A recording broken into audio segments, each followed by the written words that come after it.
संत एकनाथ, संत ज्ञानेश्वर संतों की टोली के साथ रामेश्वरम नाथ के दर्शन के लिए महाराष्ट्र से चल चुके।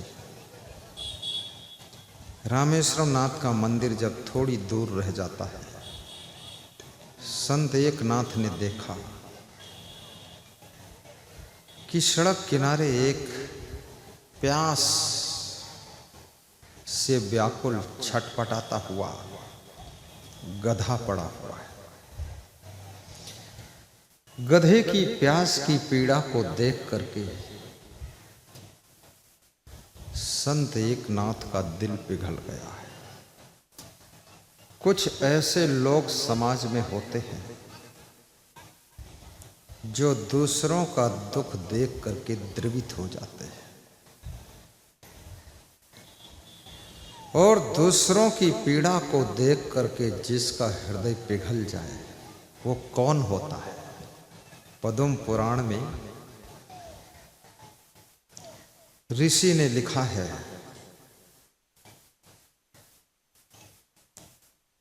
पर दुखेन यो दुखी सुखो यस परश्रिया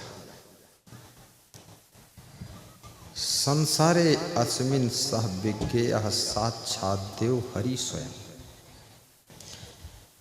हरि कौन है, भगवान कौन है, ईश्वर कौन है, अल्लाह कौन है। जो दूसरों को पीड़ा पहुंचाता है वो अल्लाह नहीं है, वो अल्लाह का बंदा भी नहीं है, वो न ईश्वर है न ईश्वर का भक्त है। दूसरों को दुख देने वाला शैतान है, दूसरों को दुख देने वाला राक्षस है। पद्म पुराण का ऋषि कहता है, पर दुखेन यो दुखी, जो दूसरों के दुख से दुखी हो जाता है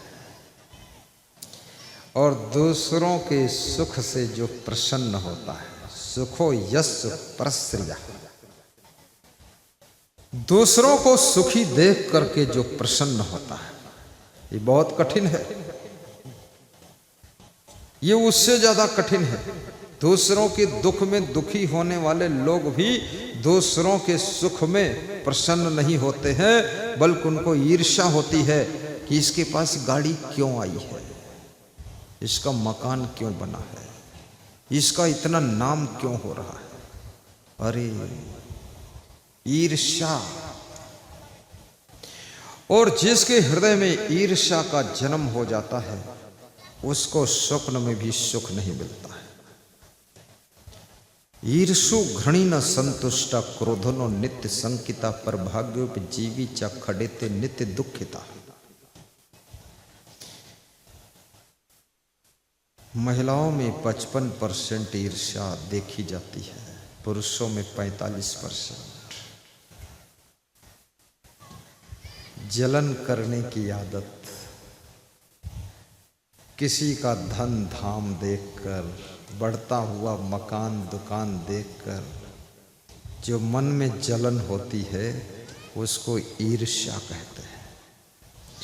और जब व्यक्ति दूसरों से जलन करता है तो उसके पुण्य जलकर राख हो जाते हैं। इसलिए याद रखना, कभी ईर्ष्या मत करना, ये बड़ा घाटे का सौदा है। किसी की उन्नति को देख करके धन्यवाद देना कि भाई आपने खूब उन्नति किया, बहुत अच्छा बहुत अच्छा। और किसी की उन्नति से कभी कभी अपना भी फायदा होगा। आज के 25 वर्ष पहले उस समय हमारे पास में एक ट्रक था। नए नए ड्राइवर थे तो बैक किया तो घोरे में गिर गया। घोरा जानते हैं, जहाँ गोबर इकट्ठा करता, उसी गड्ढे में गिर गया पीछे से। जब उसमें गिरा तो छोटे छोटे संत थे, कर्मचारी भी छोटे छोटे, सब डर गए कि अब क्या होगा, ये घोरे में गिर गया, तो आगे प्रोग्राम। तो वहीं पर एक भक्त था, भक्त वक्त नहीं ऐसे ही था, तुरंत अपनी जेसीबी लाया और ट्रक को उठाकर अलग रख दिया।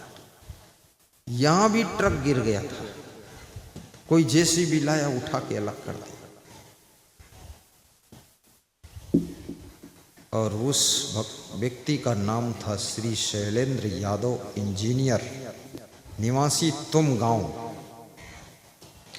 और उसने जो ट्रक उठाया वहीं से मेरा उसका रिश्ता जुड़ गया। हमारे संतों ने बताया कि इंजीनियर साहब है, शैलेंद्र यादव है, तुम गांव का निवासी है, महासमुंद जिले का। उसने बड़ी दया करके गुरुजी तुरंत जेसीबी से उठा दिया। मैंने कहा मैं उनसे मिलूंगा, मिला, और मिलने से ऐसा हुआ वो शिष्य बन गया, हम गुरु बन गए, और उसका हमारा रिश्ता अटूट हो गया।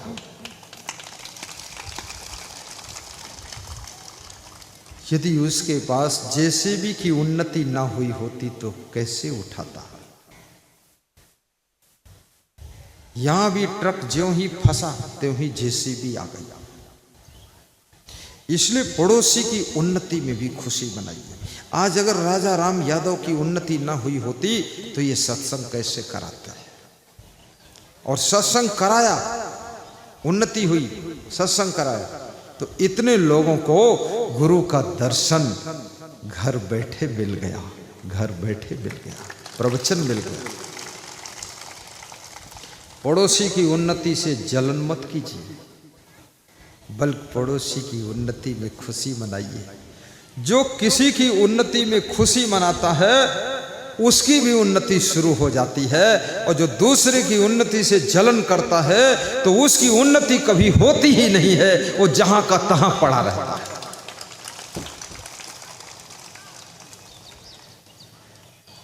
ईर्षु घृणी न संतुष्टा पर दुखेन यो दुखी सुखो यस्व परस्त्रिय। पद्म पुराण का ऋषि कहता है जो दूसरों के दुख में द्रवित हो जाता है, तुरंत सहारा देने के लिए तैयार हो जाता है कि तेरा दुख कैसे मिटाऊं मैं, ऐसा जिसका हृदय है। और जो दूसरे की खुशी में खुश होता है वह व्यक्ति इस धरती पर साक्षात विज्ञेय, साक्षात हरि का रूप है, भगवान का रूप है, वो भगवत हृदय है। जिसका मन ऐसा होता है उसको भगवान का स्थान दिया गया। इसलिए हमेशा दूसरों को सहारा दीजिए, परोपकार कीजिए। कोई धर्म का काम कर रहा हो उसमें आप भी हाथ बटा लीजिए। कोई सत्संग करा रहा हो आप भी उसमें तन मन धन से जुट जाइए। कोई भंडारा कर रहा हो उसमें दाल परोसने लग जाइए। कोई तीर्थ जा रहा हो, तुम्हें टाइम हो साथ में तुम भी चले जाइए। याद रखना तुलसीदास ने रामायण में कहा है, उनसे पूछा गया सबसे बड़ा धर्म कौन है। तुलसीदास कहते हैं परहित सरिस धर्म नहीं भाई, हरि पीरा समय नहीं अधिमाई। परहित सरिस धर्म नहीं भाई, पर पीरा समय नहीं अधिमाई। मैं छत्तीसगढ़ प्रदेश में 20 वर्ष पहले शाम को संध्या काल में पदयात्रा पर निकला था। सूर्य अस्त हो रहा था। किसी का ऑटो रिक्शा स्टार्ट नहीं हो रहा था, परेशान था, अकेला था। तो हम लोगों ने धक्का लगाकर स्टार्ट किया। स्टार्ट हो गया, 1 किलोमीटर चला गया, फिर बंद हो गया, फिर वो खड़ा था। तो फिर वहाँ तक हम पहुँचे पैदल चलते चलते, फिर धक्का लगाया। रात थी तो मैंने भी धक्का लगा दिया।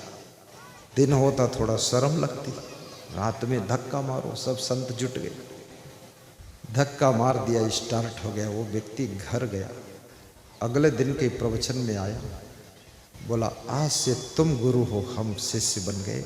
और उसने 2 बार मेरा प्रोग्राम छत्तीसगढ़ प्रदेश में बहुत बम्पर किया। परोपकार का फल कभी वंचित नहीं होता है, इसलिए परोपकार करते रहिए। छोटा छोटा बड़ा बड़ा जब जहां जितना हो सके उपकार करो। ये गुरु जी जो प्रवचन सुना रहे हैं, ये गुरु जी सबको ज्ञान देकर परोपकार कर रहे हैं। आप जो प्रवचन सुन रहे हैं, आप सुन करके दूसरों को सुनाएंगे। हम जानते हैं थोड़ा थोड़ा सुनाओगे तो जो याद हो जाए, वो भी परोपकार है। और जिन लोगों ने अयोध्या आश्रम निर्माण के लिए चंदा कलेक्शन की जिल्द लिया है और पैसा इकट्ठा करके लाएंगे, उनके पैसे से आश्रम बनेगा। उस आश्रम में वही लोग थोड़े रोज सोएंगे, तो साल में कहीं एक बार जाएंगे 2 दिन के लिए। बाकी उस कमरे में 100 साल में लाखों लोग सोएंगे। तो ये परोपकार नहीं और है क्या? परोपकार। वाणी से भी परोपकार करो, बुद्धि से भी परोपकार करो, धन से भी परोपकार करो, शरीर से भी परोपकार करो, और यदि संभव हो तो कोई सामान से भी परोपकार करो। परोपकार बहुत बड़ी चीज है। परोपकार ही आपके मोक्ष का द्वार खोलता है।